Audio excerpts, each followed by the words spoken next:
Hello, bonjour. Welcome to Pardon Our French with Quincy and Justine. We are going to go over some hot topics today. Yes, but all the burning questions in short form. Absolutely. The most common asked questions, most frequently asked questions. We're going to get into dating. We're going to get into moving abroad questions. We're going to get into just travel tips in general when coming to France specifically. Best practices. Yes. Things to note if you're ever planning on coming. Yeah. Perhaps starting with dating. Absolutely. Let's do Since that. it's the toastiest of all. This is one we haven't talked about that I think is so interesting. And I'm like, is this maybe why none of my relationships work out? But dating in your second language. Oh, yeah. I have a C1 level of French. So the levels of French start at A1, A2, B1, B2, C1, C2. And C2 is the highest. If you don't have at least a C1, I don't think you have any business being in a relationship with someone who cannot speak English and can only speak French. Because I consider myself to be quite If they don't speak competent, English, then no. I somehow only date all these people who don't speak English at all. So like I'm forced to be the one always speaking French, which is fine.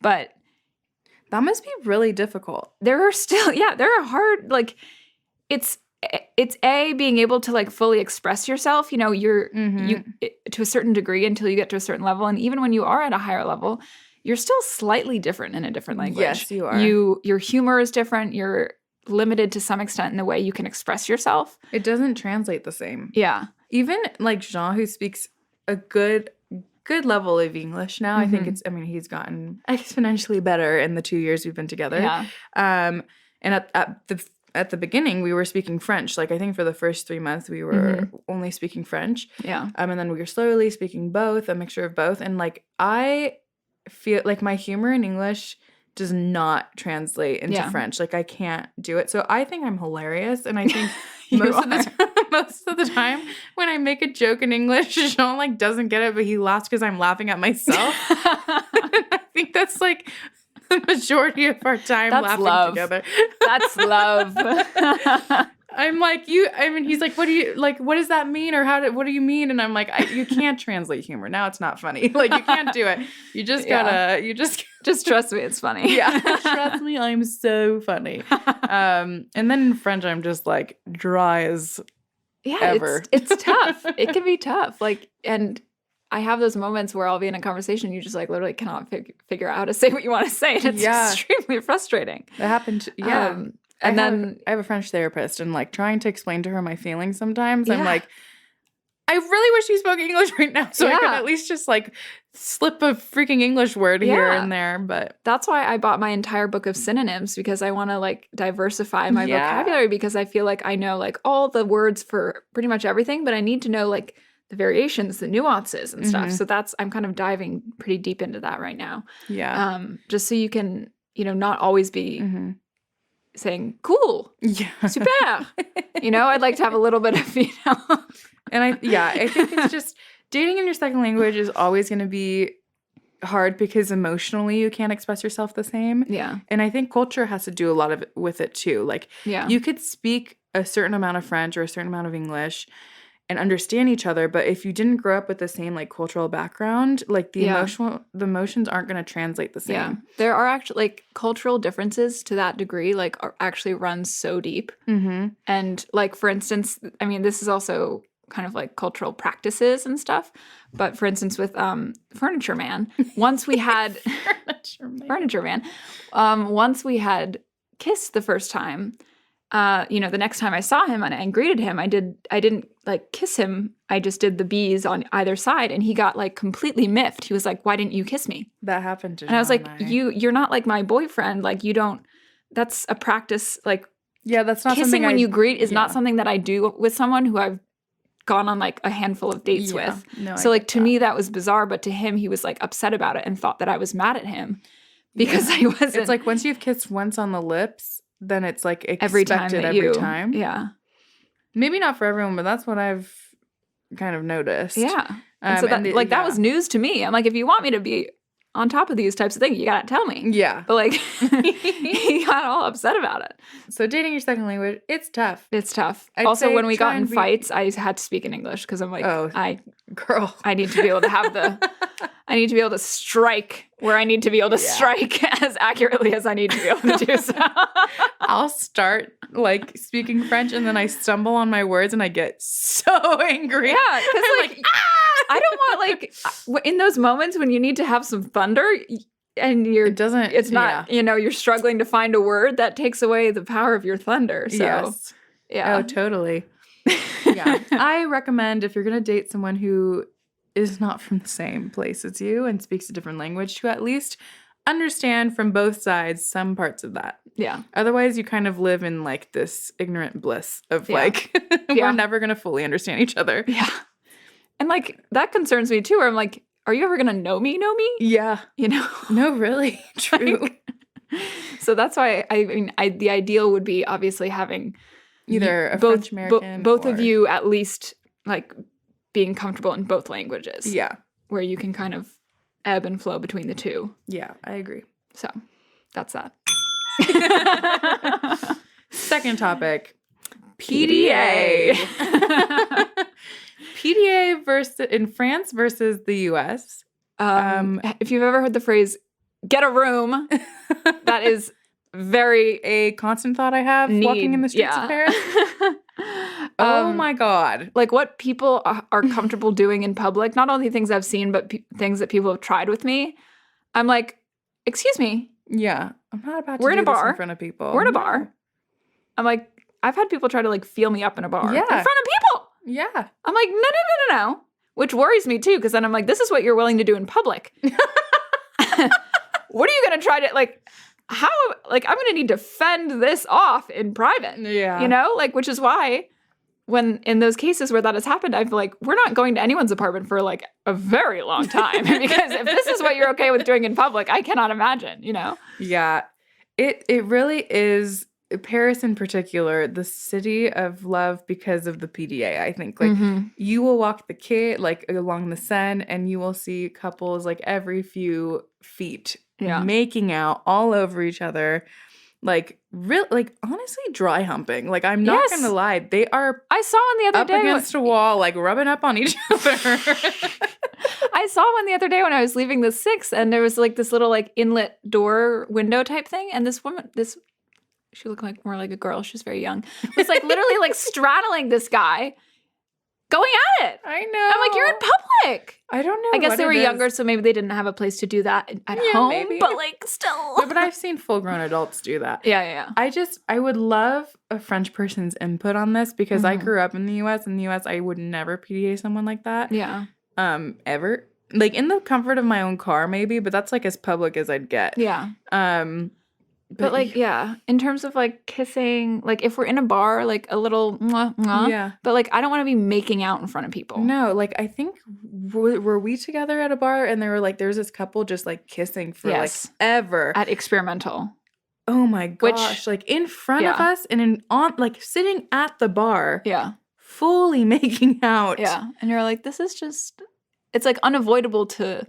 Like your eye just keeps going there and you're like, I don't want to be seeing this, but like I'm seeing it and I can't look away. Sometimes it's cute, but just sometimes it's too much. Too much. Yeah. So that's on that. Yeah. I just couldn't. I'm just not a PDA person. Yeah. Couldn't do it. I like am a PDA person, but not French PDA. Yeah. Like I'm a PDA person where like in the US, I'd love to hold hands. I love to like. Even that's not even PDA. Smooch that's a little not bit. even PDA in France. That's true. That's very friendly. Yeah. Yeah, holding hands, hugging, cuddling. Like having like a little mwah, smooch here and there, but like not making out. I can't make out in public now. I think, Unless you're like I don't want to imagine what I look like making out. So. Oh, no. Yeah. Except that one time on the boat.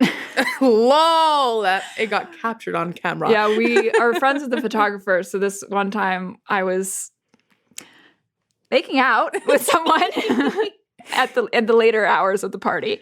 And the photographer, kind of to make fun of me, took a picture and came up and showed it to you guys. It was actually to Grace and to my cousins when they were visiting, just to like have a laugh, which is fine. But I was like, this is not... I was going to say, like, the only time I've ever made out with someone is like in the very late hours. When you like did not have all of your faculties with you. Yes. Yeah, exactly. So expect PDA when you come to Paris. Indeed. So dating at work, a lot less taboo here. A lot less. Like, there's no declaring anything to anyone here. People are doing it. Yeah. People are, and I almost did it. Oh. With I guess. Oh from my last gosh. Christmas. I almost Dickwad. Yeah. I almost did it. I mean, we did go out on a bunch of dates and we had this whole fling but it was situation, like during the holidays. Yeah. So it was a gray area. No, yeah. And we worked on different floors. So like realistically we never see each other anyways, but that's a blessing now. Yeah. There's not this whole thing about like needing to hide it or declare it. It just like you just do like it. I know lots of people in the office who are dating each other and it's like, okay. Yeah. Whereas like in the US, I feel like it's something you're either hiding or like you're not allowed to do or like or you need to like officially declare with HR or like all this kind of stuff. That's not a thing here. And there's just a lot of like hookups that happen too. Like so many like at parties or like events, like people who just like hook up and who have hooked up with multiple different people in the office, and there's like just groups. It's like Grey's Anatomy. But oh my God. Yeah, it's a lot less taboo. Dating in the American terms, where you are dating multiple people at the same time because you're just kind of getting to know some different people. They don't really do that here. No. Unless it's like very much discussed at the very beginning. Yeah. That like you're just dating around, it's not like serious. Unless the guy is a fuckboy, basically. Yes, basically. But usually people here, when they go out on dates with someone, they are considered to be exclusive.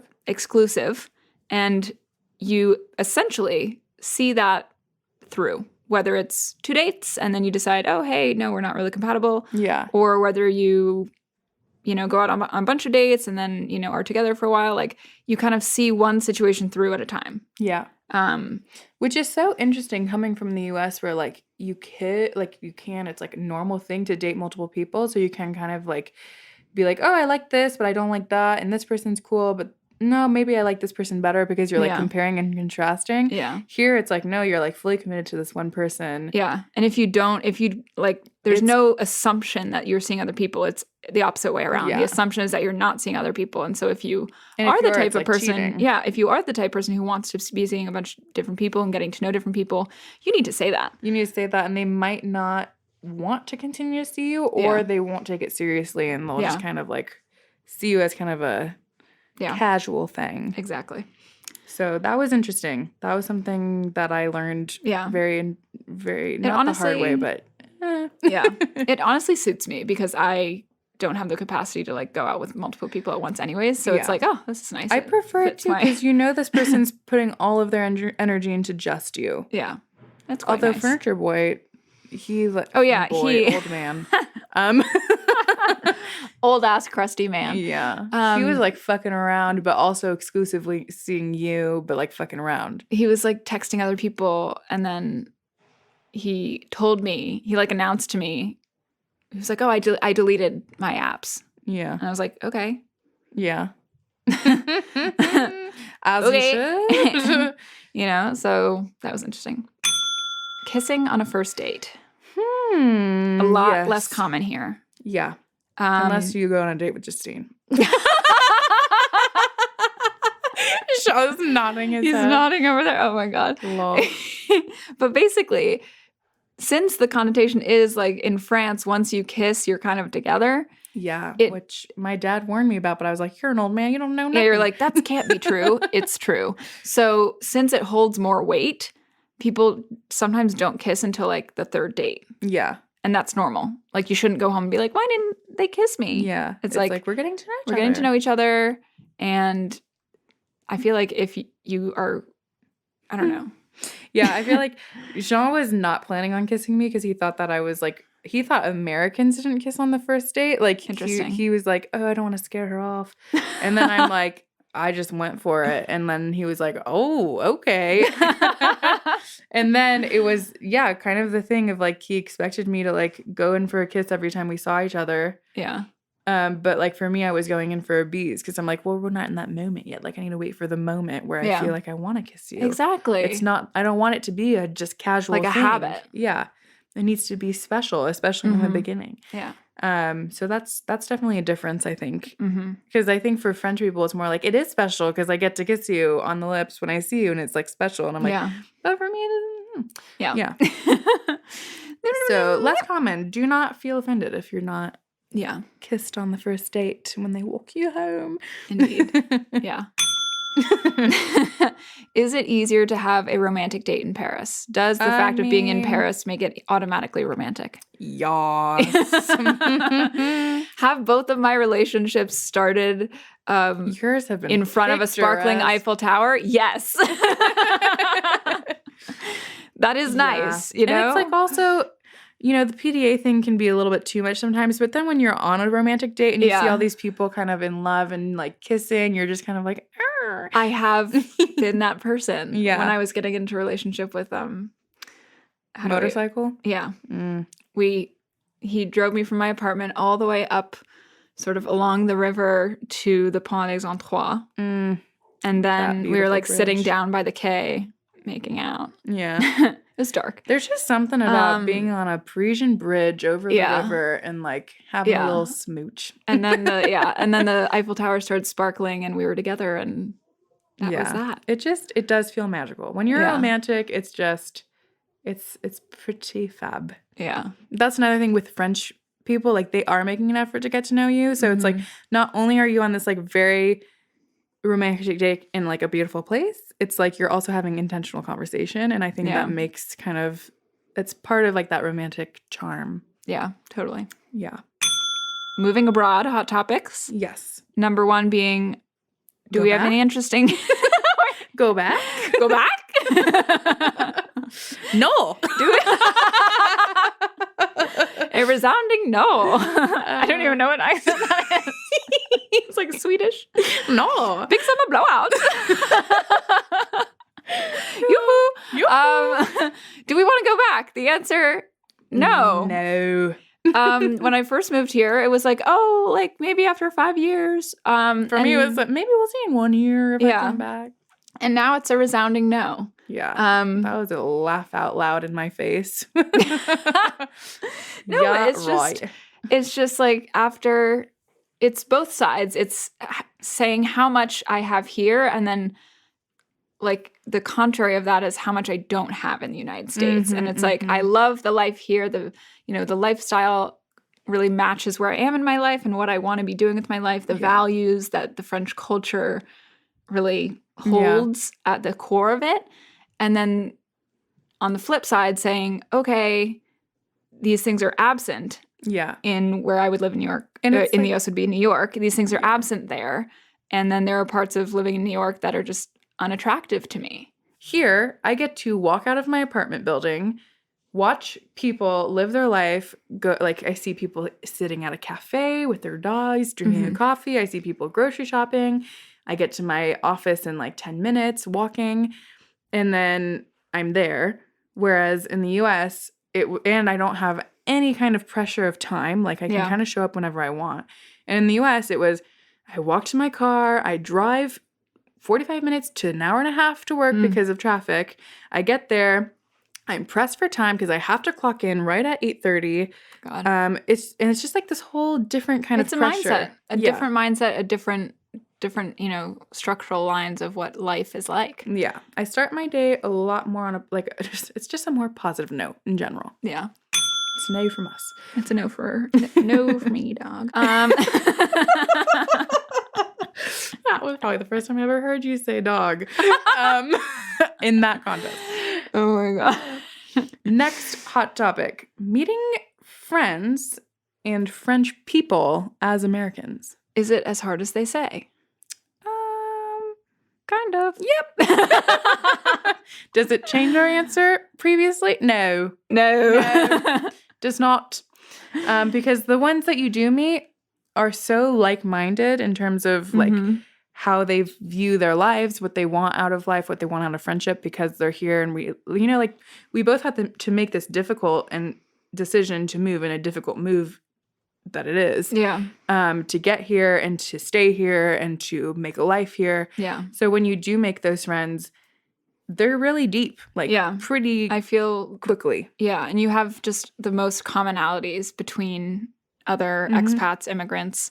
It's like you obviously came here because you like the way of life. So and you're that sort of, it's like a self-selecting group of people who would do something like this, like to leave their home country and decide to live in a completely different country and a different city and all this. So it's like all the expats and immigrants that you meet are kind of the same breed, where it's like we're all the type of personality that would do something like this, values this sort of thing, has the guts to do something like this. Yeah. And I think there is a difference between... And is fulfilled by being here. Like, we want to stay. Yeah. And I think there's the difference between those who come and want to stay and those who are coming for a short time. Very true. Yeah. So definitely when you meet those ones who are, like, planning on staying and they want to get their citizenship and they're doing the whole thing. Yeah. Those are deep friends. Yeah. And then French people, even harder. Not as open to making friends, have very specific boxes of friends, if that makes sense. It's like there's childhood friends that they went to school with, there's work friends that they work with, there's, friends who do some kind of activity, went to school, so like at work, I have like French friends, if you will, because I work with them. And like, would I invite them to my birthday? Yes, some of them I would. I think that they're really cool people, but I would never be integrated into their friend group. It would be a very separate friendship. Yeah, it would be a one-on-one connection that you would like get drinks every once in a while, but like you wouldn't be like brought in. Exactly. Do we now use Celsius or the metric system? I don't. A yes and a no. I'm learning. I'm more comfortable in Fahrenheit, but I am learning. Actually, I'm pretty much good on Celsius. I use it, like, intuitive response is to start using Celsius. But then, like, when people use Fahrenheit, I'm like, oh, yes, I know exactly what that weather feels like. Exactly. I just prefer Fahrenheit because there's so much more variety. Yeah. And, like, the range of... Jean's looking at me like, I need to hear this. The range of opportunities within Celsius are so limited. I mean, you're basically between 0 and 40. Yeah. Whereas Fahrenheit is all the way up as far as the... 500 degrees. Yeah. But it basically, like, to me, I think Fahrenheit is better to describe, like, the human experience in terms of, like, daily weather and stuff. But I do understand where Celsius could be useful for more, like, cooking stuff. Yeah. Like, 0 is freezing. And that's very logical. Yeah. Yeah. And then metric system for everything kind of, like... That, man, like, grams and kilos. That's tough. You catch me using the converters all the time. I mean, in my kitchen, even just to do this sort of thing, I'm like, Alexa, how much? I need my teaspoons, I need my tablespoons, and I need my cups. So leave me alone. Yeah, exactly.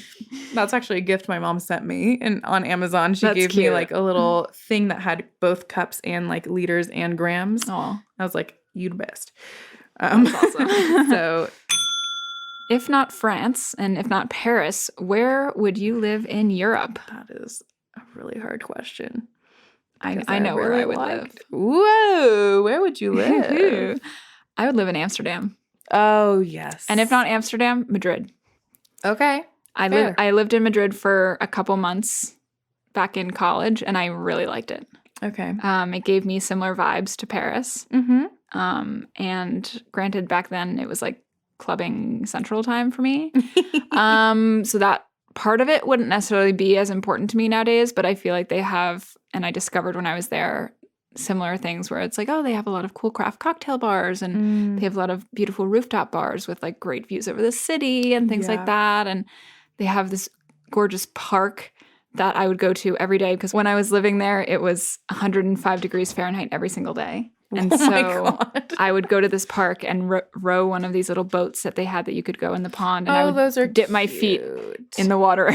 And I would do that every day. So like they have like cute, quaint things like that. And I really loved living there. So I would live there. But I also just, after having been to Amsterdam a couple times since I moved to Paris. It's really beautiful there. It's gorgeous. And it has the same feel as Paris does in terms of the people and the ambiance.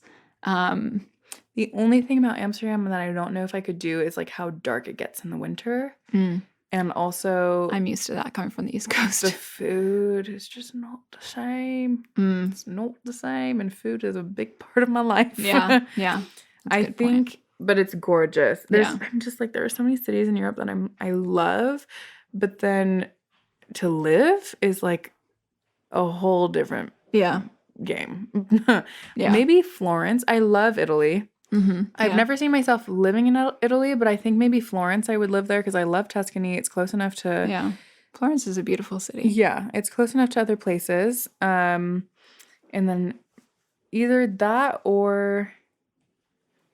I was going to say London. I'm not obsessed with London. I couldn't do London. Yeah, I don't know. It's too big. That's so hard. Sevilla is so beautiful, but it's too small. Yeah, I don't know. It'd have to be like a big city. Maybe like Florence or Rome, but... Yeah. Yeah. That's hard. I don't like that question. Lucy has arrived, and she's going to join us for our third and last round of these hot topics. Fast questions. Okay. She has no prior knowledge of what's going on right now. Say hello. Has a headache. Hello. Okay. So travel. When traveling to Paris specifically, do we taxi or train to the airport? There's a lot of factors to consider. So first of all, you have to consider: are you going to be in Charles de Gaulle or Orly? Yes. Orly, I would absolutely metro and bus. Yeah, the Orly bus goes straight there. It's very easy. It's $10, you know. But if you're the type of person who like falsely thinks that you're going to save money by taking the 7 a.m. flight, you have to spend that saved money to take a taxi because there's no public transport that will get you to Charles de Gaulle that early. So, and when you arrive very, very late. Yes, exactly. So those are the factors. But I generally like, if I have like 2 huge suitcases though, and I'm going home for Christmas, I have to taxi. Yeah. Charles de Gaulle, I always taxi. More than one suitcase or a cat involved. Then I would take a taxi. Yeah. Yeah. I'd say 70% of the time I'm taking a taxi. I would say 50-50. Okay. I try to, if I'm doing a round trip, I mean, I guess it's always round trip. Yeah. You're never one way going anywhere. For a round trip, I try to do one way and the other way. Okay. Yeah, I do that too. Early to the airport or bare minimum? Early. Yeah. If you've ever shown up to fucking Charles de Gaulle and you have a 2.5 hour line for just customs and you're barely making your flight, like, no way, I'm going early. I will take the 3 hours. Yeah. Yeah, I mean, it really depends. Lucy's a bit more on that. I'm a bit more... Look, if you're going out of Charles de Gaulle Terminal 1, you're fine. You're going to have plenty of time. And especially if you're not checking a bag. I think that's a huge factor. Orly, I've never spent more than 15 minutes in line at security. And you don't go through customs for most of the time. It's the customs that really screws you over. So it depends on where you're going. To be fair, if you're just... if you're just traveling in Europe and you're going to Orly to go to like Italy, I'm not going to be there extremely early. Hey, you don't have to because it's all within the Schengen region, so you don't have to. You don't have to be going through customs. But I'm not pulling in April and showing up 15 minutes before boarding closes. This happened to us this past summer when we were going to Sardinia. We're like, we all go to the airport together, and then at one point April just walks up and is like, "Hi." Where'd you get your coffee? And we're like, where have you been? But she makes it every time. She does. My anxiety is too high. Yeah. Yeah, I mean, that's why I got the rosé and put it in a coffee mug. But that was funny. At 7 a.m. in the morning. I have a picture of that, which will be put in the references for this. It was later than that. Yeah, it was like 10 a.m. probably. It's a breakfast wine.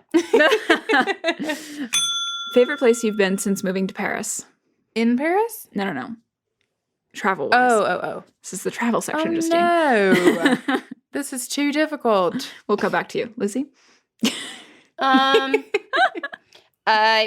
love going to the Greek islands, and I did really like Croatia. We went, I've been twice now.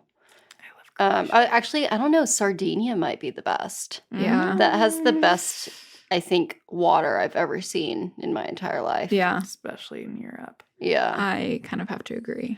Sardinia, anywhere in Italy. I've been to Croatia, but not since moving to Paris. So does that count? No. Okay, The so question was then- since you've moved. Since I moved to Paris, yeah, probably Sardinia. I loved Positano as well. So Yeah. that was, I think also that was just like circumstantial. Yeah. That trip But was like just I very thought fun. Positano was cool, but like I wouldn't say that it was my favorite place to visit. Like we didn't really, the water wasn't that great. It was like pretty, but overcrowded. yeah, it was overcrowded. You know, it was like, Yeah. it was a pretty sight to see, but it was like overdone. Yeah, probably. And it wasn't Sardinia. like, yeah, Probably not to like Sardinia. poop on your party, but. Also, Ez. Actually, I had never visited Ez before. Yeah, okay, that's fair. Yeah, I loved Ez. Really anywhere on the Côte d'Azur. Yeah, truly. Do you immediately get up when the plane lands? No. Oh, no. If you do that, don't do that. And a follow-up to this, don't clap when the plane lands, Oh, please, yeah. unless it's a like Terrifying thing. that very you think scary you're gonna- flight. A place that you went since you moved here, or I guess in Europe in general, that you did not like. Brussels. Really? Okay, interesting. I've never been. Belgium in general. Oh, Oops. oops. The people, favorite. Okay. My favorite people ever. Mm-hmm. Great. But French the place itself, Yeah. not a fan. For me, it was Milan. I did not like it. I didn't like Milan either. It's like, what else is there to do but see this like Last Supper thing?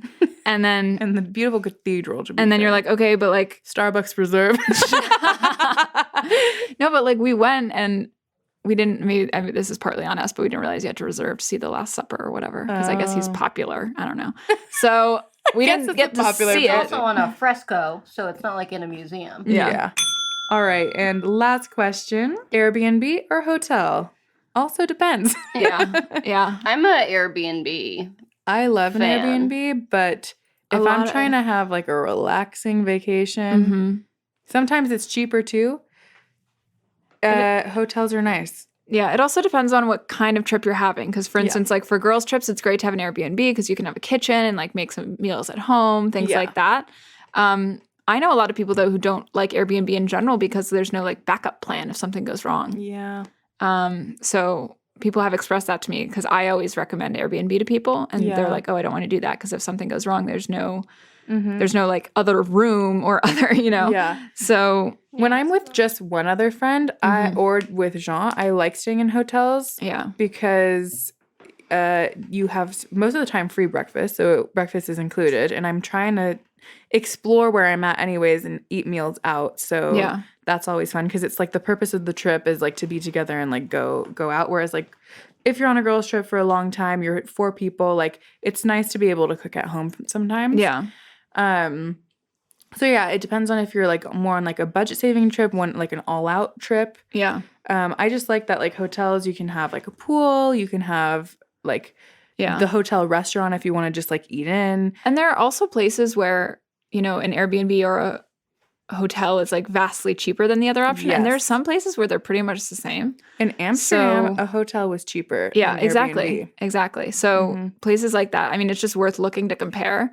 And, you know, if it is a significant difference, you might consider doing the cheaper one if that's your, Yeah. you know, that's your prerogative. But That concludes hot this week's topics. Hot topics.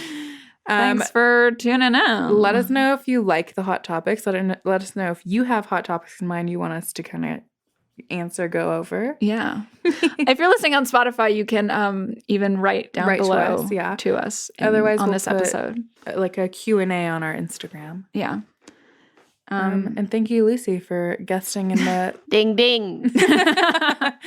Thanks for tuning in. We are about to watch Bachelor in Paradise Hell yeah. and make a fall themed cocktail. I think we're going to do Moscow Mule, but potentially with some apple juice and a spicy rim, spicy salt rim. Yum. And see what drama is going on the beach at Bachelor in Paradise. Hell yes. All right. See you next week. See you. A A bientôt. bientôt. Au revoir.